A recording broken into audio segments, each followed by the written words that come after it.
Hi, everybody. My name is Paul, and I have Sabrina and Deborah here with me today. And we are here to present our lesson plan, Supporting Extreme Science by Staying Cool, an exploration of hydrostatics and hydrodynamics. So some highlights for our lesson plan. The lesson plan was inspired by actual events that I had a chance to work with in a team as a level two in an experience in a nuclear physics lab. This lesson plan follows a storyline where the scientists are working on some very heavy duty machinery, but unfortunately, an issue came about and an engineering response was needed. So there will be some engineering design and build as part of this lesson plan. And the lesson plan itself is pretty interesting because it's going to highlight the need for skilled trades in addition to deep science. Because while the scientists are trying to uncover some secrets of the nucleus of an atom, we will find that there are actual needs for other skills, such as electricians, technicians, and other engineering needs as well. And finally, to highlight this lesson plan, we'll just use common materials. A trip to Home Depot is all you'll need for the materials for this lesson plan.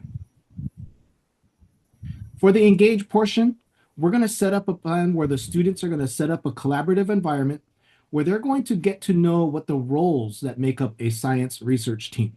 So, for example, the roles will include things like a principal investigator, some engineers, the technicians. But the highlight of this lesson plan is to focus on the role of the technicians. In fact, the most important technician in this case is going to be called the chilled water systems technician. In other words, a good old plumber, somebody who's good with water, and that's what we need in this particular case. And for the explore part, we decided to do two PhET simulations. They included under pressure and fluid pressure and flow. We included step-by-step instructions as well as some open-ended critical thinking type of questions so that the students can research both.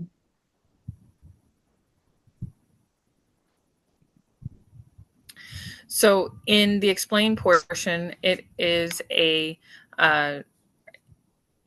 lesson that's given by the teacher in slideshow form. Terms are defined. There's explanation of concepts. There's many worked examples, and it brings in the storyline to the lecture as well, so that the teacher can really emphasize that if they choose. Currently, it's hidden so that teachers can choose to incorporate it or not. They may want to have students work it out themselves. The teacher's guide also includes linked guided notes, a linked 10-question multiple choice quiz, and a linked glossary of terms. There are also suggestions for differentiation, ways to extend the lesson, and ways to present the lesson virtually. For the elaborate portion, this is where the engineering design and build portion comes in.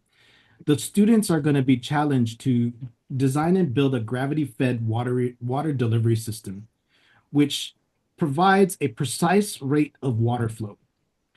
In order for the students to achieve this, they're going to need to understand concepts such as fluid pressure, flow rates, Bernoulli's principle, and the continuity principle of hydrodynamics.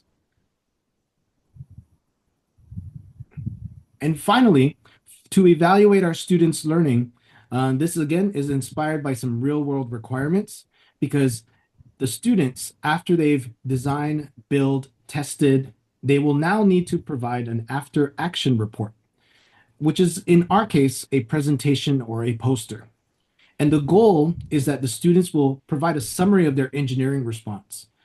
A problem arose and they needed to design a solution, and they're going to provide an after action report as to the successes, maybe the areas to improve.